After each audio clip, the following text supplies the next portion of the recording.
다 같이 일어서셔서 하나님의 말씀 받도록 하겠습니다. 함께 보실 하나님의 말씀은 이사야 9장 6절과 7절 말씀, 저희들 한 목소리로 합독하겠습니다. 구약성경 979면에 있습니다. 6절부터 함께 봅니다.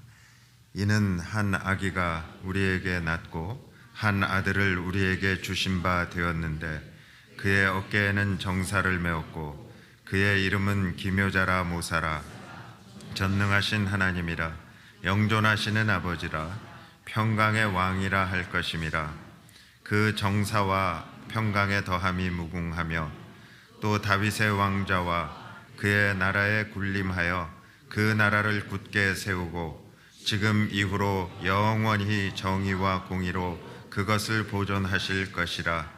만군의 여호와의 열심히 이를 이루시리라. 아멘. 기쁘다 구주 오셨네. 한번 밝게 서로 인사하시기 바랍니다. 기쁘다 구주 오셨네.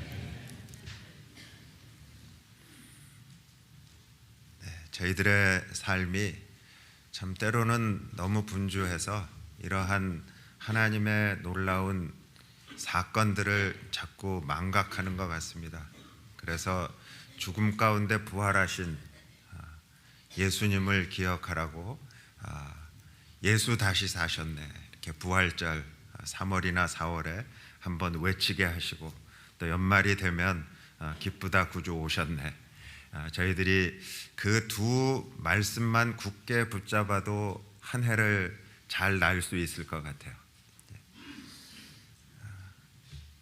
한 해의 마지막 자락이자 또 성탄 계절에 우리 주 예수 그리스도의 평강이 이 자리에 함께 하신 여러분의 심령과 또 여러분의 가정에 충만하시기를 주님의 이름으로 축복합니다. 우리가 미국이라는 이 낯선 땅에 뿌리를 내리고 이렇게 살아가는 그러한 우리의 삶, 그런 삶을 사시는 여러분의 삶은 과연 어떠신가요? 겉으로는 아메리칸 드림을 일구고 평온해 보일지 모르겠어요.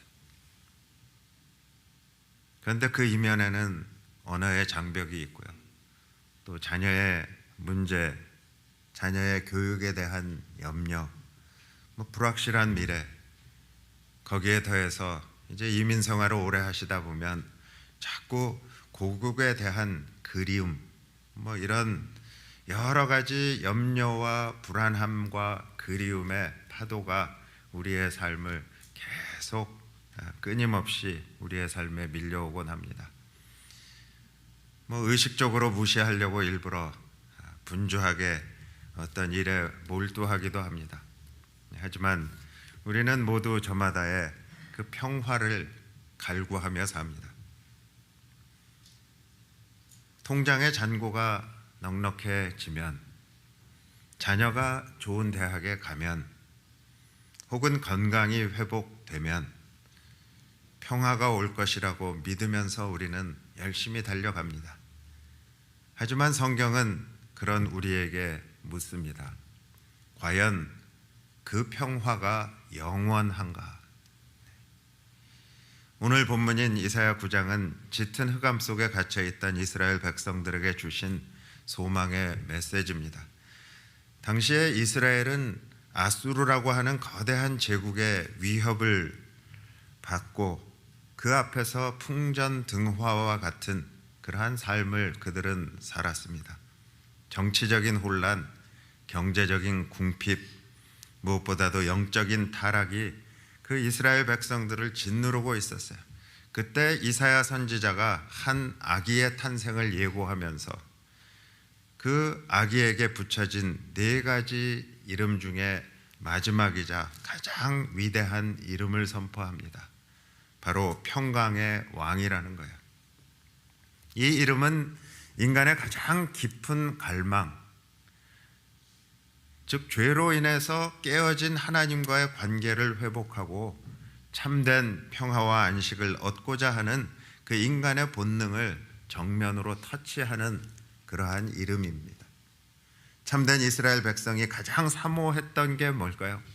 그게 바로 평화였어요. 뭐 잘 먹고 잘 사는 것, 뭐 크게 되는 것, 그런 것보다요, 우리 모두와 같이 그저 소소한 그러한 바람이 하나 있었는데 가장 마음속에 바랬던 것이 평화입니다. 평안한 삶, 큰 문제 없이 평안하게 사는 것. 그들이 기다리고 기도하고 탄식하며 고대했던 메시아의 통치란 게 과연 무엇일까? 평화가 회복되는 그런 시대입니다. 그래서 그들은 평강의 왕이 오시기를 간절히 기다렸어요. 이사야 시대에 그랬던 이 갈망은요, 전쟁과 분열, 또 불안과 폭력으로 가득 찬 오늘 우리의 세대에도 조금도 낯설지 않은 겁니다. 우리도 모두 평화를 갈망하고 있습니다. 평안한 삶을 살고 싶어 합니다. 혼란과 갈등, 피 흘림이 멈추지 않는 이 시대에 평강의 왕이 오신다는, 그 평강의 왕이 오셨다는 것보다 더 반가운 소식이 과연 어디에 있겠어요? 근데 한 가지 분명한 진리가 있어요. 개인적으로나 사회적으로나 국가적으로 그리스도께서 마음의 왕자에 앉으시지 않는 한 참된 평화는 결코 오지 않는다는 거예요. 우리는 사회가 안정되기를 원하고, 우리는 또 국가를 바라보면서 바람들이 많은데, 내 마음이 평안하지 않으면 사회가 평안할 수 없고요, 국가가 평안할 수 없고요, 성도들의 마음에 평안이 찾아오지 않으면 교회가 어떻게 평안할 수 있겠어요? 그런데 성탄절은 이 평강의 왕이, 아기 예수로 세상에 오셨다는 사실을 온 세상에 선포하는 절기입니다.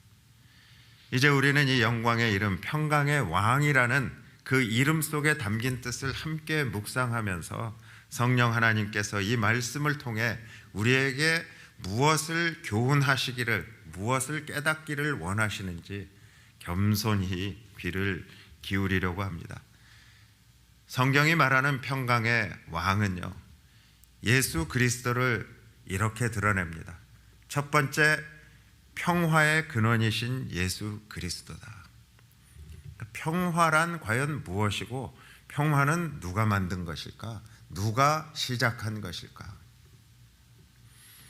오늘 본문 말씀에 보면 그의 이름은 평강의 왕이라 할 것이다, 이렇게 말씀해요. 구약 성경에 보면 통치자, 지도자, 왕을 뜻하는 히브리 단어들이 여러 개가 사용됐습니다. 하지만 그 모든 단어의 중심에는 다스리는 자, 이끄는 자라는 의미가 담겨 있어요.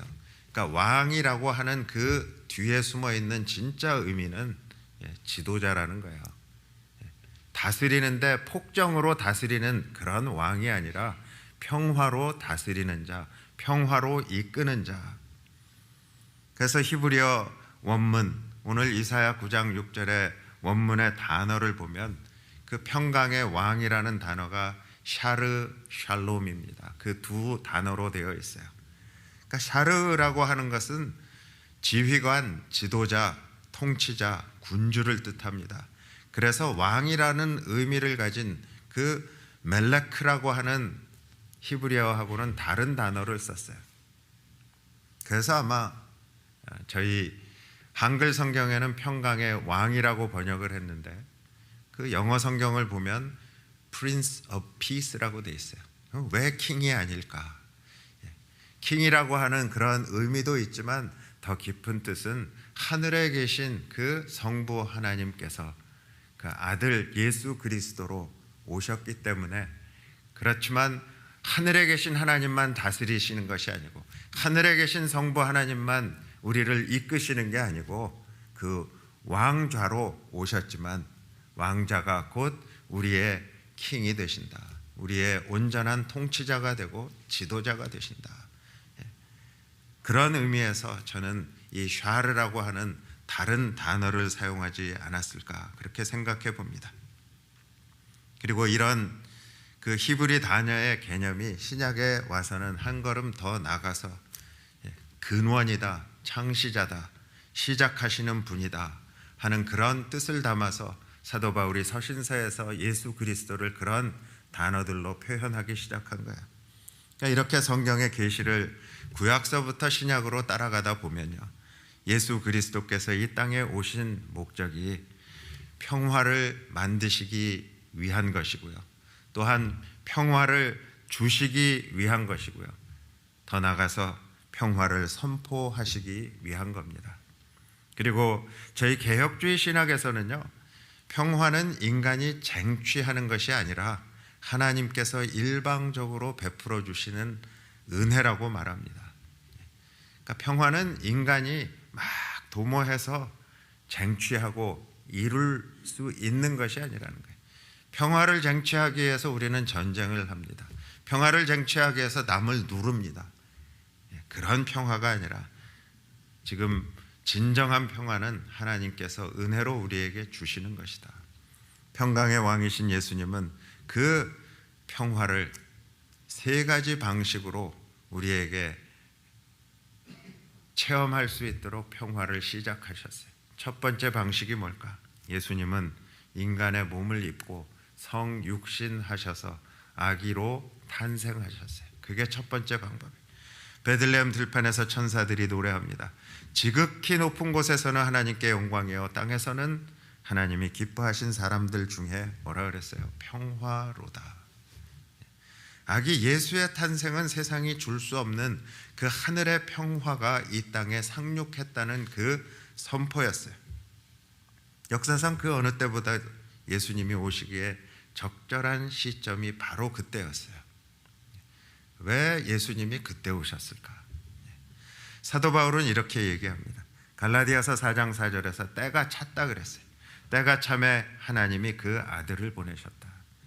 정치적으로, 문화적으로, 또 영적으로 모든 상황이 하나님의 구속 계획을 이루기에 무르익어가고 있었던 때가 바로 아기 예수로 그 예수님이 탄생하는 그 때였어요.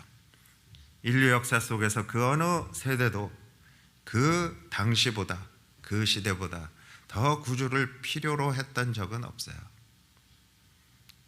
그 지금도 필요한데요. 그렇게 이야기하시는 분들이 있을 수 있어요. 세상 돌아가는 거 보니까 지금도 필요한데. 그래서 또 뭐라고 약속하세요? 주님이 다시 오신다 그랬어요. 근데 그 당시에 인류의 역사 가운데 가장 필요한 때가 그때였다. 오랫동안 전쟁을 하는 그 세월 동안 한 소년이 집안 탁자 위에 놓여있는 그 아버지의 사진을 자주 바라봤어요. 아버지는 그 소년이 갓난 아기 때부터 전쟁터로 나갔어요. 그래서 집에 돌아오지 못하고 있어요.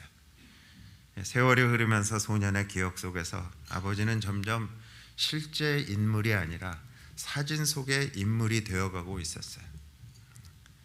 그래서 그 소년이 종종 이렇게 말하곤 했어요.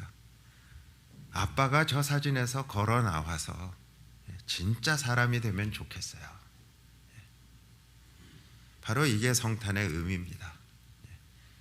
그 전능하신 하나님이, 말로만 듣고 보이지 않는 그 하나님이 사진 속에 갇혀 있는 그런 인물이 아니라 진짜로 걸어 나와서, 말씀에서 튀어나와서, 말씀에서 걸어 나와서 우리 가운데 진짜 사람으로 오신 사건이 성탄이라는 거예요. 죄로 어두워진 세상 속에서 인간이 거의 하나님을 잊고 살던 바로 그때 하나님께서 영원에서 역사 속으로 걸어 나오신 사건이 크리스마스라는 거예요. 그분이 바로 예수 그리스도라는 거예요. 그리고 그날 밤에 천사들이 이 기쁜 소식을 전한 거예요. 땅에 평화가 임했다는 소식을 누가복음 2장에 전하고 있는 거예요. 이렇게 예수님은 성육신하셔서 평화를 시작하셨어요. 그리고 예수님은 그 땅에 거하시는 동안 삶으로, 말씀과 사역으로 평화를 우리에게 가르치셨어요. 시작하셨을 뿐만 아니라 진정한 평화는 이런 거다 하고 가르쳐 주셨어요. 예수님은 불안과 두려움에 사로잡힌 사람들을 바라보시면서 항상 이런 말씀을 하세요. 이것을 너희에게 이르는 것은 너희로 내 안에서 평안을 누리게 하려 합니다. 세상에서는 너희가 환난을 당하나 담대하라, 내가 세상을 이기었노라. 내가 주는 평안으로 내가 세상을 이겼기 때문에 너희는 담대하라고 말씀하셨어요. 또 주님은 이렇게 약속하시는 거예요. 평안을 너희에게 끼치노니 곧 나의 평안을 너에게 주는다. 내가 너희에게 주는 것은 세상이 주는 것과 같지 않다. 사람들이 예수님께 이끌렸던 이유는요, 주님이 평화에 대한 말씀만 하셨기 때문이 아니라 몸으로 살아내셨기 때문에 그래요. 주님도 힘드셨어요. 주님도 분노할 일들이 있었어요. 그런데 주님은 몸으로 그 평안을 살아내셨어요. 예수님이 가시는 곳은 모두 평화의 시연장이 된 거예요. 예수님의 삶에는 당시 종교 지도자들의 얼굴에서 찾아볼 수 없었던 그러한 차분함과 평안함, 안정감, 그런 깊은 평안이 있었어요. 폭풍이 막 일어나는데도 주님은 평안하셨어요. 그래서 평안하신 주님이 폭풍을 잠잠하게 하셨어요. 귀신 들려서 그냥 날뛰는 그러한 불안한 상황 속에서 주님은 그 귀신을 내쫓으셨어요. 그렇게 평안을 살아내신 거예요. 같이 불안해하는 게 아니라 귀신을 내쫓으셨어요. 병든 자를 고치시고 죄로 짓눌린 영혼들에게 평안을 선포하셨어요. 그리고 예수님께 나온 사람들에게 주님이 가장 복음서에서 많이 하신 말씀이 무엇일까? 바로 평안히 가라 하는 말씀이에요. 한 기자가 한때 미국의 대통령이었던 허버트 휴버에게 이렇게 질문을 했어요. 대통령님은 비판을 어떻게 견디셨어요? 그 비판받을 때 긴장하거나 분노하거나 흔들리지 않으셨나요? 후보는 뜻밖이라는 뜻으로 이렇게 고개를 저으면서 아니요, 전혀 그렇지 않았어요. 기자가 다시 물어봐요. 한때는 전 세계에서 가장 존경받는 분이었는데 또 어느 순간에는 거의 모든 사람에게 손가락질 당하고 비난받지 않으셨나요? 그런 말들이 마음의 상처를 주지 않던가요? 후보 대통령이 조용히 이렇게 대답했다 그래요. 정치를 시작할 때부터 그런 일들은 다 예상했어요. 그래서 막상 그런 일들이 닥쳐와도 저는 흔들리지 않았어요. 그러면서 잠시 침묵하다가 이렇게 덧붙여 이야기했다고 해요. 무엇보다도 제 마음의 중심에는 주님이 주시는 참된 평안이 있습니다. 후보 대통령은 그 자신이 그 주님이 주시는 참된 평안이 있다고 한 것, 자기가 누리고 있는 그 내적 평안은 바로 예수님에게서부터 온 거라는 그런 고백을 한 거예요. 평안은 우리가 만들어내는 감정이 아니라 예수 그리스도께서 우리에게 주시는 선물입니다. 그래서 예수님은 제자들을 떠나시기 전에 다시 한번 이런 약속을 하시잖아요. 평안을 너희에게 끼치노니 곧 나의 평안을 너희에게 준다. 지금 주님이 우리와 함께 하지 않으시지만 그 당시에 제자들과 이제 곧 함께 하지 않으시겠지만 주님이 내가 다른 것 주는 게 아니라 주님의 그 병 고치는 능력, 놀라운 성령의 은사들 그런 거 약속하신 게 아니라요. 주님이 나의 평안을 너희에게 준다. 더 놀라운 거는요. 세상의 평안은 문제 해결에 달려 있어요. 그런데 예수님의 평안은 주님과의 관계에 달려 있어요. 세상에서는 문제를 해결해야 평화가 찾아온다고 생각합니다. 그러다 보니까 진정한 평화를 우리가 누리지를 못해요. 왜요? 인간은 서로 분열하고 분쟁하고 서로 누르고 올라가려고 하고 그냥 아우성치는 것이 세상이기 때문에. 그런데 그러한 문제 해결이 없더라도 주님과의 관계가 아주 딱 붙어 있으면 주님과의 관계가 진정한 평안을 준다는 거예요. 예수님은 또 화목 제물로서 십자가에서 평화를 사셨어요. 가장 중요한 신학적 지점이 바로 여기에 있는 것 같습니다. 평화는 공짜가 아니었어요. 공의로우신 하나님과 죄인된 우리 사이에는 넘을 수 없는 그 깊은 단절된 벽, 깊은 심연이 있었어요. 그런데 골로새서 1장 20절에 보니까 그의 십자가의 피로 화평을 이루셨다. 뭐예요? 십자가에서 죽으시는 그 보혈로 대가를 치르시고 평화를 사신 거예요. 평화를 시작하셨을 뿐만 아니라 평화를 또 우리에게 몸으로 삶으로 가르치셨을 뿐만 아니라 그 평화를 누릴 수 있도록 십자가에서 자신을 화목제물로 드리시고 우리에게 그 평화를 사 주셨다는 거예요. 그의 십자가의 피로 화평을 이루사 만물 곧 땅에 있는 것들이나 하늘에 있는 것들이 그로 말미암아 자기와 화목하게 되시기를 기뻐하셨다. 여러분, 평화는 값싼 선물이 아닙니다. 거룩하신 하나님과 원수가 된 인간 사이의 간격은 그리스도의 십자가 외에는 다른 어떤 것으로도 메울 수가 없었어요. 예수님은 그러니까 탄생의 삶, 그리고 또 말씀대로 평화를 누리며 사시는 삶, 그리고 마침내 십자가의 죽음을 통해서 의롭고 영원한 평화를 이루시고 그 평화를 시작하신 분이에요. 그래서 그런 의미에서 평강의 왕이라는 거예요. 진정한 평화의 저자가 되시는 거예요.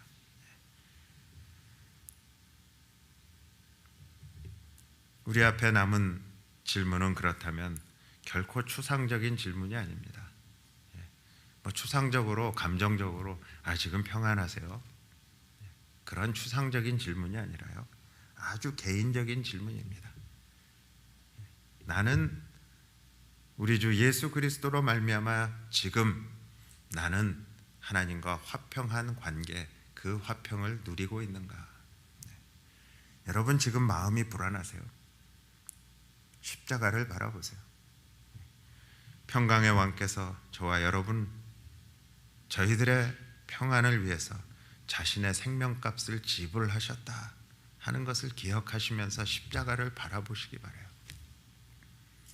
십자가 모형 별 생각 없이 그것만 바라보시고 미신적으로 믿지 마시고요. 그 십자가 안에서 주님이 피 흘리시는 그 모습, 주님의 그 생명값을 치르고 나에게 평안을 주시기 간절히 원하시는 그 주님을 한번 바라보실 수 있기 바라요. 근데 그러한 평화를 예수 그리스도께서 아기 예수로 오시면서 시작하셨을 뿐만 아니라 그 평화로 온전히 다스리시는 왕이다, 그런 의미가 담겨 있어요. 그의 어깨에는 정사를 맸다 그랬어요. 예수님은 과거의 구원자로만 머물러 계신 분이 아니에요. 예수님은 지금 우리의 삶의 핸들을 잡고 다스리시는 왕이라는 거예요. 사도 바울은 골로새 교회에 편지를 쓰면서 예수님에 대해서 평강의 왕으로 이해하는 것이 너무너무 중요하다 하면서 이런 글을 써요. 서로 용서하라고 권면하던 바울이 마침내 골로새서 3장 15절에서 그 가르침의 절정을 선포합니다. 그리스도의 평강이 너희의 마음을 주장하게 하라. 신약학자 중에 한 분이 여기서 주장한다라고 번역된 이 단어의 뜻을 이렇게 풀어서 설명을 했어요. 판결하다, 중재하다, 결정권을 행사하다. 그러니까 너희의 마음을 주장하게 하라는 그 뜻이 너희의 마음을 판결할 수 있는 심판주로 예수 그리스도를 모시라는 뜻이에요. 내가 판단하는 게 아니라 예수 그리스도께서 내 마음의 결정을 판단할 수 있게 하시는 분이고 중재하시고 거기에다가 더해서 결정권을 행사하실 수 있도록 해라. 다시 말해서 그리스도의 평강은 우리 마음속에서 단순히 느껴지는 감정이 아니라요, 결정을 내리고 방향을 정하는 최종적인 권위라는 뜻이에요. 그래서 성경은 분명하게 말합니다. 예수 그리스도의 통치가 기쁘게 받아들여지고 존중되어지는 곳에서는 평화가 단지 존재하는 그 정도가 아니라 실제로 다스리고 판단하며 질서를 세운다는 거예요. 그러니까 평화를 그냥 느낌적으로 생각하면 뭔가 이루어지는 게 없는데, 예수 그리스도께서는 단순하게 그렇게 느낌으로만 하는 게 아니라 실제로 다스리고 판단하시고 그 질서를 세우신다는 거예요. 평화를 세우시는 분이다. 그래서 에베소서 2장 14절에서 바울이 그는 우리의 화평이신지라, 그 간단한 한 선포의 말씀 중에 이게 다 들어있는 거예요. 화평이 되시고 화평을 시작하셨고 화평으로 다스리고 계시고 화평으로 판단하시고, 그래서 평화의 질서를 세우시는 분이다. 이 진리는 개인의 삶에서도 적용이 되고요, 교회 공동체 전체의 삶에서도 그대로 적용이 돼요. 먼저 성도의 개인의 삶에서 보면 예수 그리스도께서 마음의 심판관이 되신다는 거예요. 사도 바울이 그리스도의 평강이 너희 마음을 주장하게 하라, 그러면서 또 무슨 말씀을 합니까? 그리스도의 말씀이 너희의 마음에 풍성하게 거해서 그 그리스도의 평강이 우리의 마음을 주장하게 하라. 주장하게 한다, 또 다른 의미를 살펴보면 심판관이 된다는 거예요. 엄파이어가 된다. 우리가 애매한 경우가 있어요. 그리고 또 내 욕망이 끌려가는 그러한 경우에 결정을 내리는 기준점이, 판단의 기준점이 되신다는 거예요. 그 심판관이 되신다. 개인의 마음에 평강이 없는데 교회 안에 평강이 있다고 말하는 게 무슨 의미가 있을까요? 교회가 부흥을 합니다. 교회가 너무너무 다 은혜 받았다고 좋아합니다. 근데 내 마음에 평안이 없는데 그게 다 무슨 소용이 있겠어요? 참된 평강은 예수 그리스도를 단지 구주로 믿는 데서 오는 게 아니라요, 예수님을 내 마음과 삶의 왕으로 모실 때, 내 삶의 운전대를, 그 핸들을 주님께 온전히 넘겨드릴 때, 그때 오는 거예요. 평강의 왕이 내 삶의 왕자에 앉으실 때 비로소 누릴 수 있는 선물이 지금 주님이 약속하시는 참된 평강이라는 거예요. 그리스도께서 다툼 없는 권위로 다스리시는 곳에는요, 성령의 역사와 하나님의 말씀이 삶의 모든 영역에서 평강으로 흘러 넘칩니다. 반대로 우리의 삶이 아직 예수님께 온전히 내어드리지 않은 그러한 영역들이 구석구석 있다면요, 성령께서 평강의 열매를 맺게 하실 수 없는 거예요. 하나님의 말씀이 평강의 질서를 세우실 수도 없게 내가 그 영역을 차지하고 있는 거예요. 그리스도의 통치가 넓어지면 넓어질수록 평강도 함께 깊어지고 넓어지는 겁니다. 그래서 저희들이 좀 깊이 주님이 주시는 평강을 왜 내가 온전히 누리지 못할까, 다시 한번 돌아볼 수 있으면 좋겠습니다. 이민 생활하다 보면 마음속에 분노가 입니다. 또 때로는 불안합니다. 시기심이라는 그러한 여러 가지 선수들이 마구 날뜁니다. 마음속에 그냥 마구 날뜁니다. 그때 우리 마음에 왕자에 앉으신 주님이 휘스를 부르시는 거야. 호루라기를 부시는 거야. 야, 그 생각은 내 나라의 생각이 아니다. 그러니까 당장 멈춰라. 그게 마음의 심판관으로, 마음의 엄파이어로 계시는 거예요. 여러분, 경기하다가 반칙을 해요, 규칙을 어겨요. 그러면 엄파이어가 경기를 중단시켜요. 당장 중지해라. 그리스도의 평강이 우리의 마음의 최종적인 결정권자가 되게 할 때 비로소 우리는 이 요동치는 세상, 또 요동치는 그 내 마음 속에서 침착함을 유지할 수 있는 겁니다. 주권적인 하나님의 통치를 믿는 사람은요, 오늘 일어난 그 불행해 보이는 일조차 평강의 왕이 허락하셨다는 것을 기억하고 다시 일어설 수 있는 겁니다.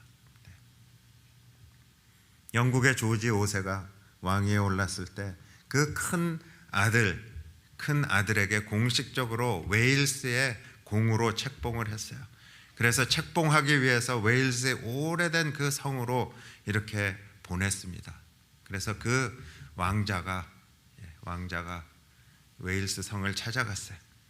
당시 그 지역의 지도자였던 데이빗 로이드 조지와 함께 그 성을 찾아갑니다. 근데 성문 앞에 딱 이르렀더니요, 성안이 놀랄 만큼 고요한 거예요. 지금 왕자가 왔는데 너무너무 고요한 거예요. 그리고 문은 굳게 닫혀 있는 거예요. 거기에다가 빗장까지 딱 걸려 있는 거예요. 그래서 왕의 그 장남 왕자가 문을 두드립니다. 아무 반응이 없어요. 또 문을 두드립니다. 여전히 침묵뿐이에요. 근데 세 번째 두드렸을 때 마침내 빗장이 풀리고 문이 활짝 열렸습니다. 그 순간 성 안에 불이 환하게 켜지고요. 그 성 안에 커다란 홀 안에서 노래 소리가 울려 퍼집니다. 문들아 너희 머리를 들지어다. 영원한 문들아 들릴지어다. 영광의 왕이 들어가시리로다. 우리의 마음도 이와 같은 거예요. 주님이 찾아오셨어요. 문을 두드리세요. 하늘 보좌에 앉으신 아버지가 왕자로 진짜 성부 예수 그리스도를 성부 하나님이 이 땅에 보내주셨어요. 우리의 마음을 두드리시는 거예요. 마음의 문을 두드리는데 빗장까지 걸고 꽉 닫고 있는 거예요. 그런데 그 마음의 빗장이 풀리는 순간 문들아 너희 머리를 들지어다. 영원한 문들아 들릴지어다. 영광의 왕이 들어가시리로다. 그리고 하늘의 왕자이신 예수 그리스도의 임재 안에서 우리가 참된 기쁨과 평안을 누리는 겁니다. 우리 한 사람 한 사람이 그런 평안의 기쁨의 맛을 봐야 또한 공동체가 사는 거예요. 교회 공동체의 삶에서 화해의 중재자로 오신다는 거예요. 그러니까 마음의 심판관으로 오셨고, 개인적으로 보면 교회 공동체를 보면 화해의 중재자로 오셨다. 그래서 너희는 또한 한 몸으로 부르심을 받았다. 골로새서 1장에서 시작한 사도 바울이 3장 15절에 그렇게 결론을 냅니다. 이 말씀이 너무너무 중요한 거예요. 그리스도의 평강은 개인의 마음에만 머무는 게 아니라 교회 공동체 전체를 다스리도록 주어진 것이기 때문에, 그러니까 이 평강은 갈등을 중재하고요, 분열을 치유하고요, 그리스도의 몸된 교회 안의 관계를 바로 세워줍니다. 이렇게 그리스도의 평강은 개인의 영성을 뛰어넘어서 공동체로 확장되는 거예요. 그래서 바울이 에베소서 4장 3절에서 이렇게 말합니다. 평안에 매는 줄로 성령이 하나 되게 하신 것을 힘써 지키라. 사탄이 지금 뭐를 하겠어요? 예수님이 이미 사망 권세를 이기고 부활하셨는데, 남은 방법은 지금 하나님의 사람들, 주님의 사람들을 어떻게 해서든지 이간질하고 분열시키고 갈라놓기를 원하는 거예요. 그러니까 지금 사도 바울은 평안에 매는 줄로 성령이 하나 되게 하셨는데, 화해의 중재자로 오신 예수 그리스도를 머리로 섬기는 교회가 그것을 힘써 지키도록 최선을 다해 노력하라는 거예요. 할 수 있거든 너희로서는 모든 사람과 더불어 화목하라. 나하고 마음 통하고 나하고 뜻이 통하는 사람하고 친하게 평화롭게 지내는 게 아니라 뭐예요? 할 수 있거든. 왜 이렇게 얘기했을까? 로마서 12장 18절에서 왜 이렇게 사도 바울이 얘기했을까? 할 수 있기 때문에. 예수 그리스도께서 모든 것을 다 하실 수 있기 때문에 너희로서는 모든 사람과 더불어 화목하라. 우리가 마음속에서 예수 그리스도를 참으로 평강의 왕으로 모실 때 우리는 교회 안에 있는 갈등을 줄이는 데 그치지 않고요, 그리스도의 몸이 건강하게 기능하도록, 자라갈 수 있도록 더 적극적으로 섬기게 되는 거예요. 사실 교회 안에서 나타나는 가장 분명한 슈퍼내추럴한 기적적인 증거가 화려한 프로그램이 아니라 참된 연합입니다. 진정한 주님의 교회가 분열하지 않고 하나로 합해지는 것, 사회에서는 불가능하잖아요. 이 세상에서는 불가능하잖아요. 자기들의 이권이 있고 자기들의 주장이 있고 이게 하나가 되지 못하는데, 이것이 바로 예수님께서 십자가를 지시기 전에 간절하게 기도하신 내용이었어요. 요한복음 17장에 보니까 아버지께서 내 안에 내가 아버지 안에 있는 것 같이 그들도 다 하나가 되어 세상으로 아버지께서 나를 보내신 것을 믿게 하옵소서. 시편 기자도 같은 진리를 시편 133편에서 이렇게 노래합니다. 보라, 형제가 연합하여 동거함이 어찌 그리 선하고 아름다운고.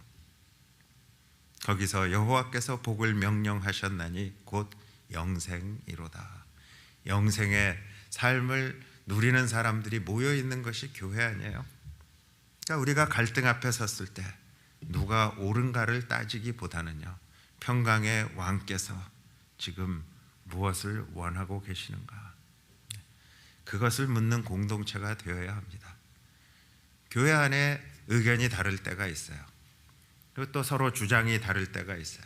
그럴 때 어떤 주장이 더 옳은 주장인가, 어떤 주장이 더 가성비 있는 주장인가, 뭐 그런 걸 따지는 게 아니라 평강의 왕께서는 이 일을 통해서 지금 무엇을 원하고 계실까? 우리가 그러니까 결정권자는 궁극적으로 평강의 왕이신 예수님이라는 거예요.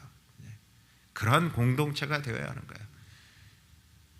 미국의 장로교단 중에 가장 저희 보수교단에서는 큰 PCA라는 교단이 있어요. 그 교단 안에서 총회를 하면서 이견이 생겼어요.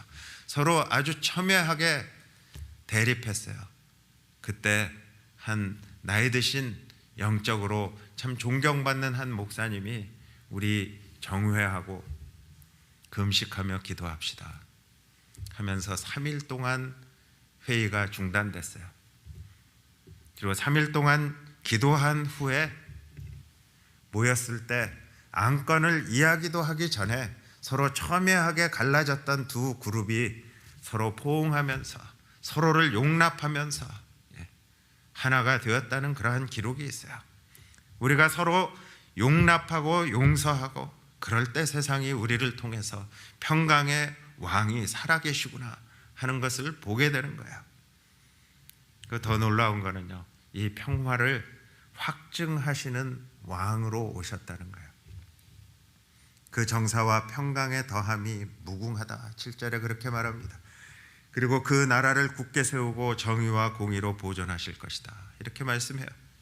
이사야의 예언은요, 그 초림의 예수님을 넘어서 장차 완성될 하나님의 나라를 바라보며 예언하고 있는 거예요. 우리는 지금 이 땅에서도 개인의 삶 속에서 그리고 교회 공동체 안에서 그리스도의 평강을 실제로 경험할 수 있습니다.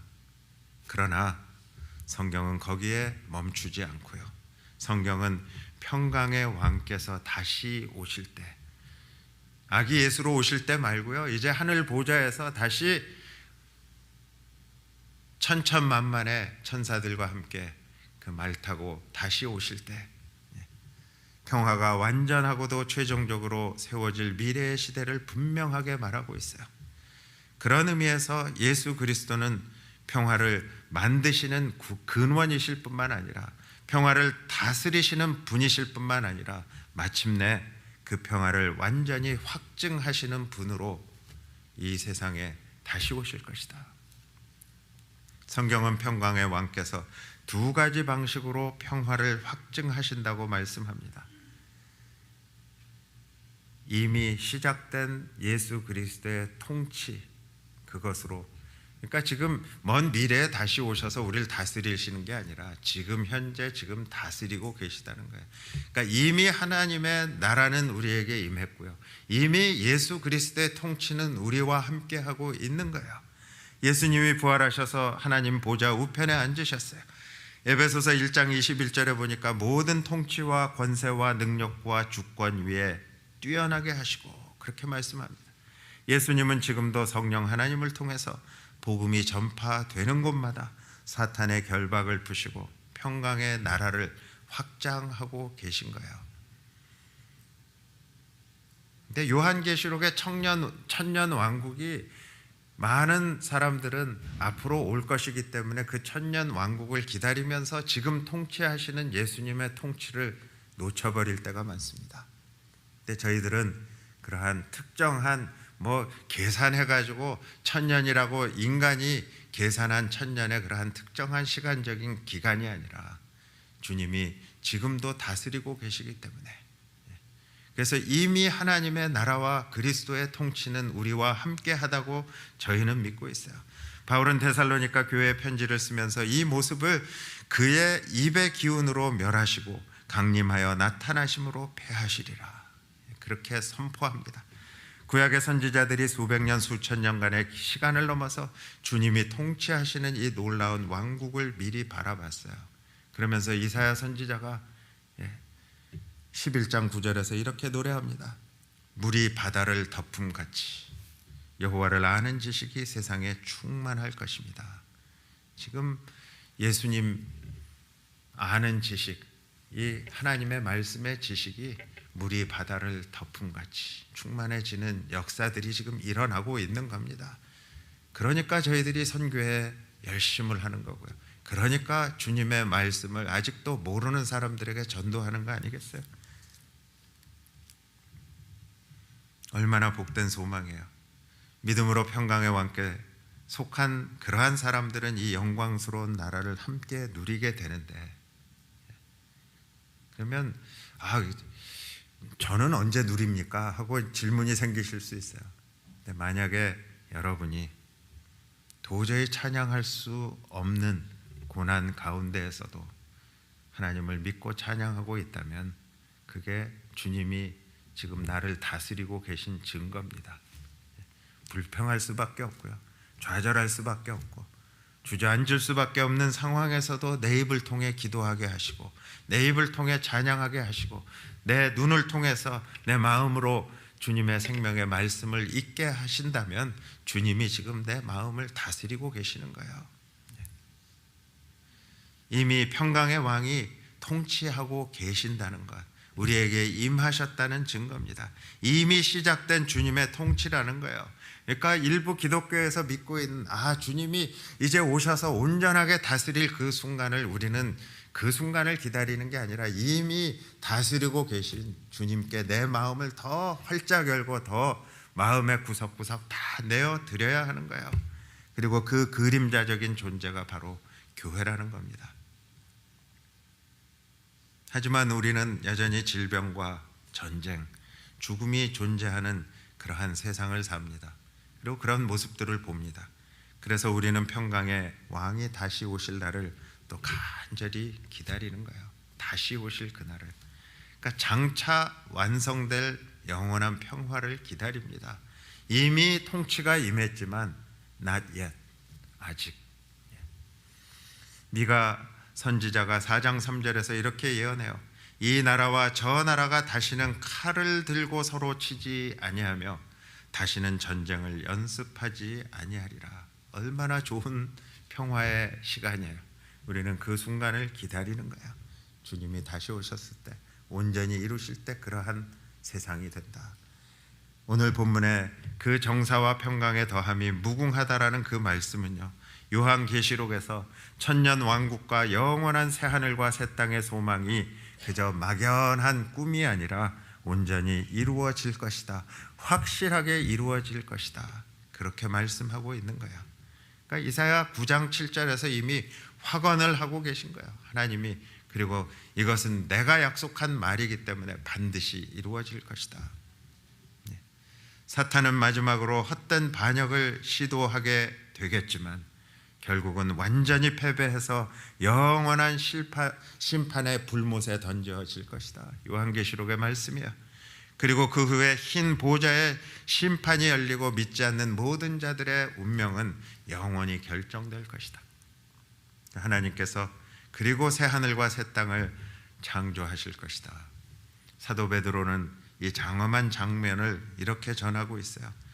베드로후서 3장 12절 13절에서 하나님의 날이 임하기를 바라보고 간절히 사모하라. 우리는 그의 약속대로 의가 있는 곳인 새 하늘과 새 땅을 바라보는도다. 여러분 지금 무엇을 바라보며 신앙생활하세요? 새 하늘과 새 땅을 바라보는도다. 단지 주님의 십자가, 그 십자가에 죽으신 주님을 바라볼 뿐만 아니라 그 너머에 있는 새 하늘과 새 땅, 십자가가 온전히 이루실, 십자가를 통해 하나님이 온전히 이루실 새 하늘과 새 땅을 바라보라. 마침내 하나님께서 만유 안에 계시는 때가 온다는 거예요. 인류의 길고 비극적인 반역의 역사가 드디어 끝나고 평화가 영원히 확정될 것이다. 이 소망을 바라보면서 베드로는 성도들에게 베드로후서 3장 14절에 이렇게 권면합니다. 그러므로 사랑하는 자들아, 주 앞에서도 점도 없고 흠도 없이 평강 가운데서 나타내기를 힘쓰라. 윈스턴 처칠이 말했듯이요, 지금이 가장 위대한 시대일 수도 있어요. 요즘 저희들 사는 세상 얼마나 깜짝 놀랄 기술들이 많습니까? 컴퓨터한테 내가 중얼중얼 얘기하는 시절이 올 거라고 누가 예상했겠어요? 근데 중얼중얼 얘기하면 막 문제를 다 풀어줍니다.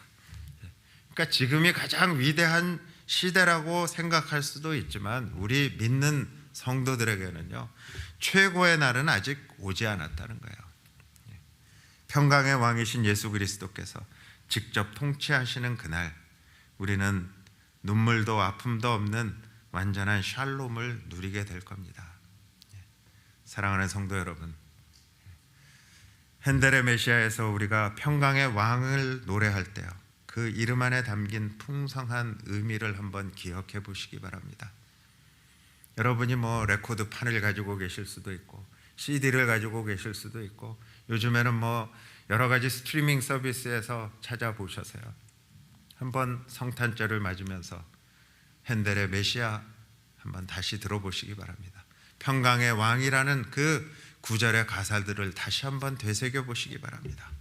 예수님은 평화를 시작하신 분이고요, 또 예수님은 평화를 다스리시는 분이시고요, 마침내 평화를 영원히 우리에게 확증해 주신 분이시다.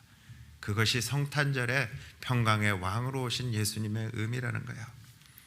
이 이름이 약속하는 모든 은혜에 참여하려면요, 우리는 크리스마스에 이 땅에 오셔서 평화를 이루시고 또 그 평화를 주시고 평화를 선포하신 평강의 왕께 우리의 존재 전체를 열어드려야 합니다. 참 글재주 없고요, 감성이 별로 없고 완전히 이공계 중에 이공계, 그 중에도 엔지니어까지 했기 때문에 마음이 좁았던 사람에게 하나님이 은혜를 주셨는지 뭐 끄적끄적 몇 자 적어봤어요. 그래서 그 시를 나누면서 여러분과 마무리하려고 합니다. 이 시에 또 곡을 붙이실 수 있는 분이 좀 곡을 붙이시면 멋진 찬양곡이 나올 수도 있을 것 같아요. 근데 저는 그런 재주까지는 없고요. 근데 성탄을 맞이하면서 평강의 왕 이 땅에 오셔서 하늘의 평화를 가져오셨네. 베들레헴 고요한 밤에 천사들의 찬송이 울려 퍼졌네. 평강의 왕 십자가에서 그의 피로 화평을 이루셨네. 하나님과 원수된 우리를 다시 화목하게 하셨네. 평강의 왕 무덤을 이기고 온 세상의 평화를 전하셨네. 그 이름을 부를 때마다 구원의 능력이 나타나네. 오 평강의 왕이여 임하소서. 우리 안에 거하시고 다스리소서. 죄를 몰아내시고 영원한 날까지 왕 노릇하소서. 이번 성탄절 우리는 단순히 베들레헴 아기 오신 것을 그냥 기뻐하는 그러한 수준에 머무르기보다는요, 우리의 삶에 모든 정사를 어깨에 메신 그러한 예수님을 왕으로 모셔드리는, 나만 모셔드리는 게 아니라 가정에 또 모셔드리는 그러한 저와 여러분들이 될 수 있길 주님의 이름으로 축복합니다. 사랑의 아버지 하나님 감사합니다. 참으로 사람이 무엇이간데 하늘의 그 영광의 보좌를 버리시고